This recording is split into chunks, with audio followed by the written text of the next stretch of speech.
Assalamualaikum warahmatullahi wabarakatuh. Bagaimana kabarnya hari ini anak-anakku yang soleh dan solehah? Semoga kalian dalam keadaan sehat walafiat. Sebelum kita mulai mat sama ini, kita membaca doa terlebih dahulu. Bismillahirrahmanirrahim. Mat sapas, be the one, be the best, be the great. Untuk materi ini tentang kesetaraan. Marilah kita saksikan video berikut ini. Memiliki banyak Kartini masa kini yang tidak kalah cerdas dan berkeinginan besar untuk memajukan negara. Salah satunya adalah Sri Mulyani.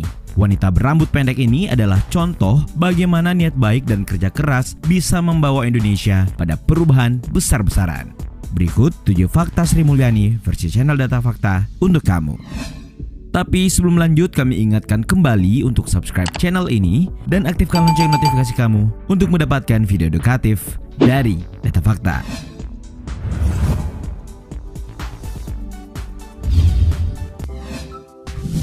Alumni University of Illinois.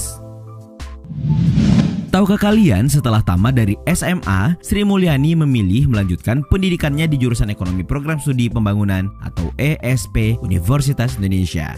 Meskipun orang tuanya berharap Sri Mulyani bisa memilih kedokteran atau teknik. Nah, di kampusnya itulah Sri Mulyani memperlihatkan kecenderungan dan kesenangannya terhadap ilmu ekonomi. Karena itu, tidak salah jika ia meraih predikat lulusan terbaik di tahun 1986 dalam jenjang strata 1.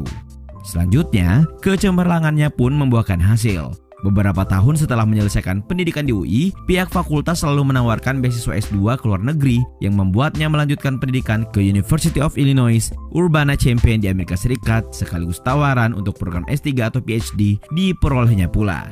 Nah, Sri Mulyani menyelesaikan program masternya pada tahun 1990 dengan mengambil konsentrasi di bidang public finance dan urban economy.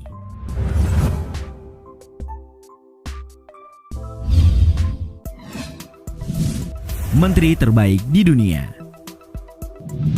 Sudah akrab kan kalian dengan nama Menteri Keuangan yang satu ini? Seharusnya sih iya. Pasalnya Sri Mulyani mengawali tahun 2019 dengan predikat Menteri terbaik di dunia versi majalah keuangan The Banker. Nah, hebatnya lagi, penerimaan penghargaan internasional ini bukanlah yang pertama kali. Pada 11 Februari 2018, Menteri Keuangan Sri Mulyani dinobatkan sebagai Menteri terbaik di dunia versi World Government Summit di Dubai. World Government Summit merupakan pertemuan tahunan yang diselenggarakan di Dubai, UAE dalam melibatkan segenap pemimpin pemerintahan dari seluruh dunia dalam suatu forum dialog global tentang proses pemerintahan dan kebijakan publik serta kaitannya dengan teknologi, inovasi, dan topik lain. Selain itu, ia juga dinobatkan sebagai Menteri Keuangan terbaik tahun 2018 versi majalah Global Markets pada Oktober 2018. Faktanya lagi, Sri Mulyani menjadi perempuan sekaligus orang Indonesia pertama yang menjabat sebagai Direktur Pelaksana Bank Dunia dan dinobatkan sebagai wanita paling berpengaruh ke-23 di dunia.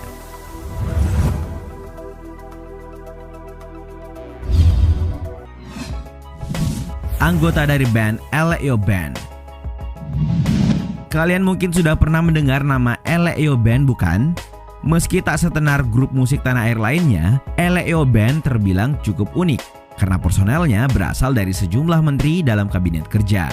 Sekadar informasi, Eleo Band beranggotakan 7 orang menteri, diantaranya Sri Mulyani sebagai vokalis, Triawan Munaf sebagai keyboardis, Budi Karya Sumadi sebagai gitaris atau kadang-kadang membantu Sri Mulyani sebagai vokalis, Basuki Hadi Mulyono sebagai drummer, Retno Marsudi sebagai vokalis, Teten Masduki sebagai vokalis, dan Hanif Dakhiri sebagai gitaris.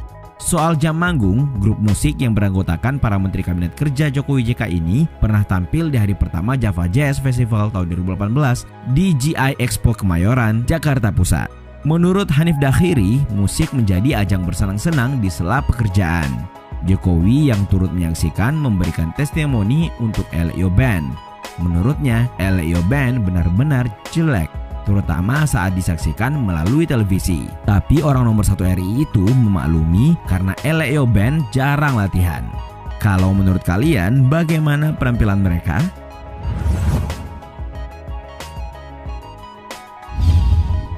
Kepala Lembaga Penyelidikan Ekonomi dan Masyarakat Fakultas Ekonomi Universitas Indonesia. Sebelum menjabat Menteri Keuangan, faktanya Sri Mulyani menjabat Menteri Negara Perencanaan Pembangunan Nasional atau Kepala Bappenas dari Kabinet Indonesia Bersatu.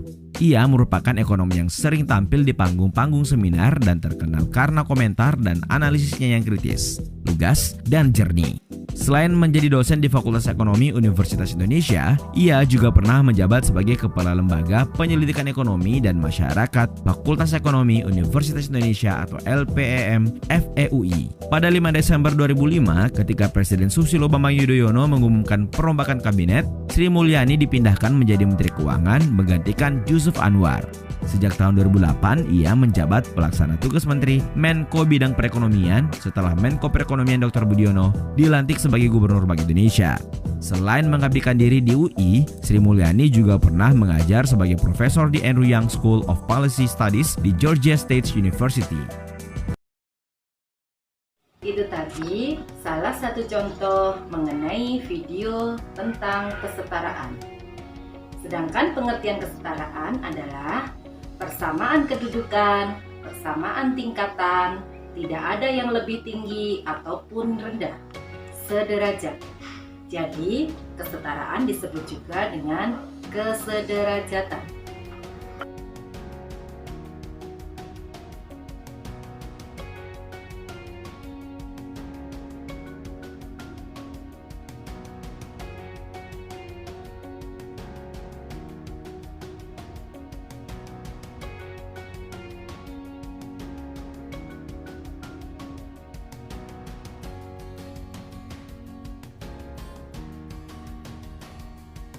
Bagaimana prinsip kesetaraan gender dalam pandangan Islam? 1. Perempuan dan laki-laki sama-sama menjadi hamba Allah.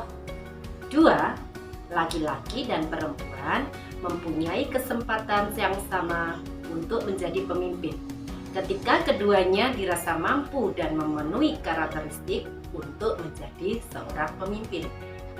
3. Perempuan dan laki-laki mempunyai kesempatan yang sama untuk meraih prestasi.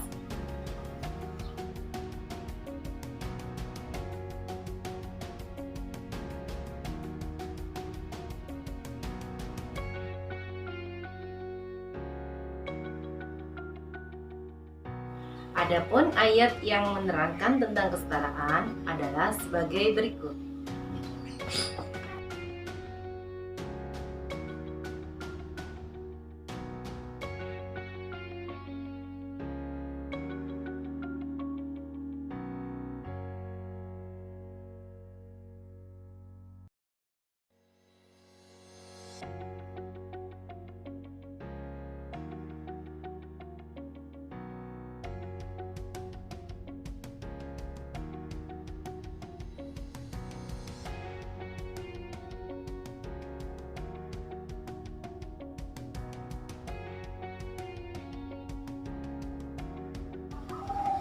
Mengapa harus memahami kesetaraan? 1. Islam mengajarkan kesetaraan. Setiap makhluk ciptaan Allah itu mulia, tidak layak untuk dicela ataupun dihina. Yang kedua, negara kita mengatur kesetaraan, tertuang dalam Undang-Undang Nomor 40 Tahun 2008 Pasal 4 Ayat 5A. Perlindungan, kepastian, dan kesamaan kedudukan di dalam hukum kepada semua warga negara untuk hidup bebas dari diskriminasi ras dan etnis. Selanjutnya yaitu body shaming, tindakan menyinggung penampilan baik fisik maupun citra tubuh. Tindakan ini biasa ditujukan untuk diri sendiri atau ditujukan untuk orang lain. Hate speech atau ujaran kebencian. Ujaran kebencian pun banyak dilontarkan di sosial media, mulai dari Twitter hingga TikTok. Hal tersebut adalah bentuk tindakan penyimpangan kesetaraan yang sering terjadi di kalangan pelajar.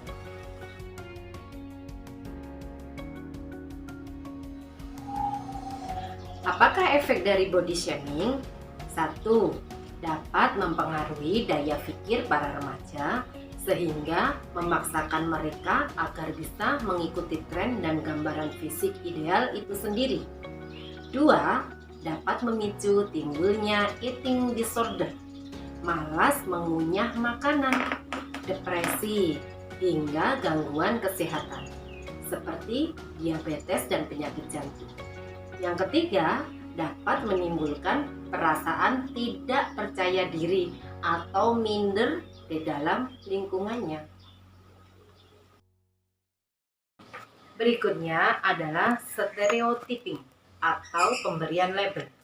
Pemberian label berdasarkan jenis kelamin dapat merugikan karena menghalangi realisasi dari potensi yang dimiliki. Dengan menerima stereotip seperti ini, maka kita telah membatasi ruang gerak. Laki-laki merasa canggung bila melakukan pekerjaan feminin. Contohnya, memasak, mencuci, dan lain sebagainya. Sedangkan perempuan merasa tak mampu melakukan pekerjaan maskulin. Lantas, apa yang harus kita lakukan? 1. Menghargai perbedaan yang ada di sekitar kita. 2. Harus selalu bersyukur dengan yang sudah ada pada diri kita. Apa yang akan terjadi jika semuanya disamakan? Pria ronda, wanita ronda. Pria menarik becak, wanita menarik becak. Pria memanjat pohon, wanita juga memanjat pohon. Coba direnungkan. Untuk memahami materi tentang kesetaraan ini, silakan kalian kerjakan soal berikut ini.